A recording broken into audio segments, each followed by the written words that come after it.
We hold this truth to be self-evident.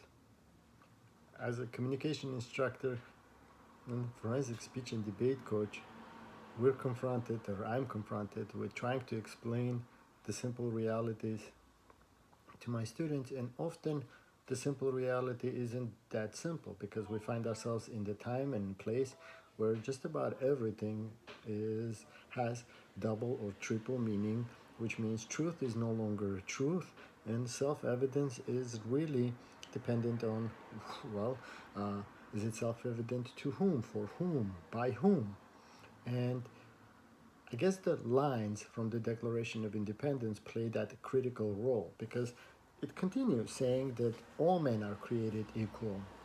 And certainly being able to explain to your students what does that line represent and what it's supposed to represent is quite problematic, or at least that's how it perceives to be. But in reality, it ought to be all very simple because it includes words such as all men, and of course being able to assume that founding fathers were not considering truly all men, because we know that the Constitution is very clear in being able to identify who is considered to be legitimately recognizable and who wasn't, and certainly this doesn't include women into the account. But nevertheless, the concept of the all is very critical here because it expands and it includes every single, or at least on paper, or at least how it sounds, every single individual if we were to extend it.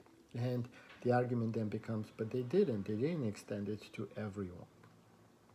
And what were those unalienable rights? Life, liberty, and pursuit of happiness. Again, we find ourselves into this conflict. What is life? And what is liberty? And what is pursuit of happiness? And how are they unalienable in a world in which we find ourselves? And certainly, these concepts are convoluted and further confronted with the reality of the creation of government. And that's secondary problem that we have as teachers, is being able to explain what the role of the government seems to be. Certainly, governments are derived their just powers from the consent of the governed is what's written on a paper, certainly as an attempt to challenge the monarchy and being able to declare our independence. But is that hold true today? Or or are we able to claim those positions and be able to say that we still derive our just powers, or at least uh, does do those who are in position of power able to exercise it in such a way? And that idea also brings me to my third point that convolutes me, and it seems simple, but it's also not very simple, is that according to the Constitution of the United States, all legislative powers granted shall be vested in Congress. All. Again, that word all is the key word that I want to focus on. It's all, it's not some, it's not most, it's all. Yet somehow every president, somehow every vice president, somehow every person who's trying to run for the president of the United States says that they're going to change the laws, pass the laws, implement.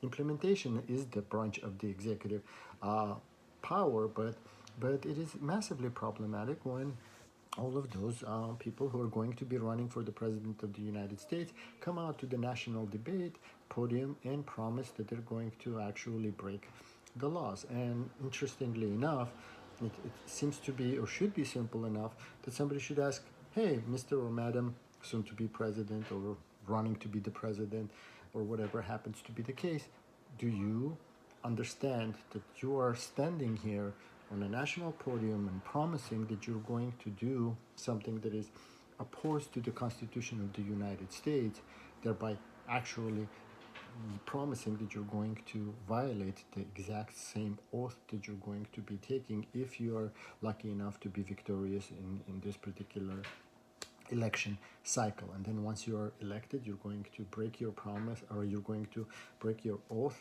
of defending the Constitution, and you're going to mangle it because you feel that you have the right to not be part of that legislative. You're no longer Congress. You are not Congress.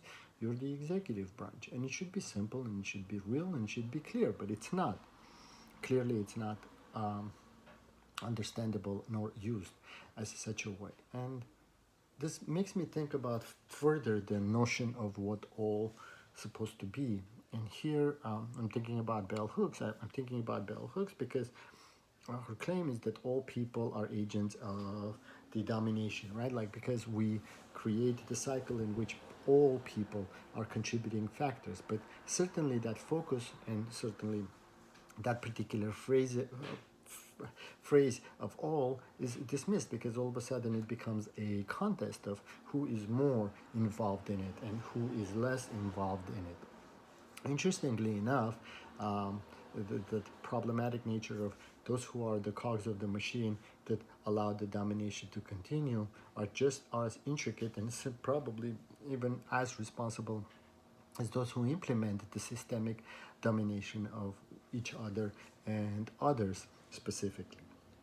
And I'm thinking about all is I get to think about Freirean notion of what we need to be able to do. And here the critically important aspect that I contemplate about is that we must not negate the practice for the sake of theory.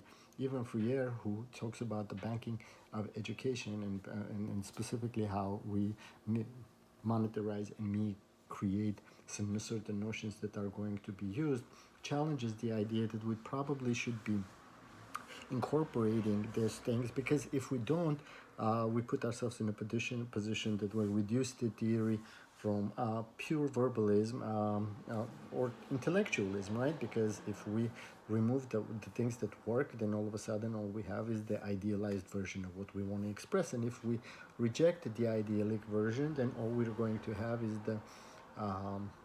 the dialogue of pedantry or accepted norms that are need to be broken and need to be changed.